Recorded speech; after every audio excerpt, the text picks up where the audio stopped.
আসসালামু আলাইকুম রহমতুল্লাহ। আমি আজকে এই ভিডিওটা আমার মনে হয় না করলে আমার একটু অন্যায় হতো, যার কারণ যেহেতু আমি একজন ক্রীড়া প্রেমী, সেটা ফুটবল হোক ক্রিকেট হোক, দুই দিক দিয়ে সবচেয়ে আমার প্রিয় খেলা ক্রিকেট। তারপরে আমি ফুটবল যেহেতু এখন বর্তমানে আমাদের দেশে একটা ভালো একটা উন্মাদনা সৃষ্টি হয়েছে, সেক্ষেত্রে ফুটবলে কিন্তু এখন কিন্তু যারা এতদিন ফুটবল দেখতো না তারাও কিন্তু ফুটবলে এখন আস্তে আস্তে ফিরে আসছে। মানে গতকালকের ম্যাচ নিয়ে অনেক মানুষ দেখলাম ফেসবুকে কেউ কেউ আছে যে অনেক ধরনের সমালোচনা করতেছে।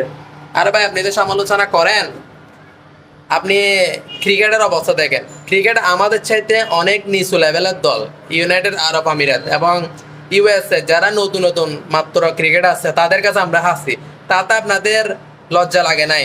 সিঙ্গাপুরে যারা আমাদের থেকে 22 ধাপে গিয়ে র্যাঙ্কিংয়ে, তাদের কাছে আমরা 2-1 বলে ম্যাচটা হারছে। তাতে কি হয়েছে? আমাদের প্রত্যেকটা প্লেয়ার, হামজা, শামিদ, সোম, ওরা যেভাবে একটা পারফর্ম করছে, বা এইটাই তো আপনার খুশি হওয়া দরকার। এখানে অনেকেই দেখতেছে গালাগালি করতেছে, আগে যেরকম এখন অনেকে যেরকম। আমি মনে করতেছি সবচাইতে ক্রীড়ার মধ্যে সংস্কার হইলে ফুটবলে হয়েছে। সো আমাদের এটা নিয়ে অনেক গর্ব করা দরকার। আস্তে আস্তে এগিয়ে যাবো আর কি, একদিনে তার কোনো কিছু হবে না। তবে গতকালকে আমাদের প্লেয়ারদের অ্যাপ্রোচ দেখে আমি অনেক খুশি হয়েছি, তাদের খেলার একটা ধরন দেখে। তবে আমাদের কিছু সমস্যা ছিল, আমাদের স্ট্রাইকারের কিছু সমস্যা ছিল। সামিদ সোম কিন্তু অনেক ভালো খেলছে, সে যে এই 3টা পাস দিছে, ওই 3টার মধ্যে অন্তত একটা গোল দিল, কিন্তু কালকের ম্যাচটা আমরা ড্র করতে পারতাম। সো আসলে এটা আমাদের ব্যাড লাক, এটাতে কিছু করার নাই।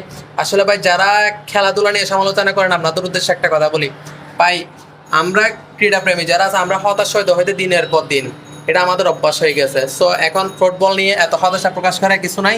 ইনশাল্লাহ ক্রিকেট চাইতে ফুটবল আমাদেরকে সামনের দিনে ভালো কিছু উপহার দিবে, এটাই আমরা আশা করি।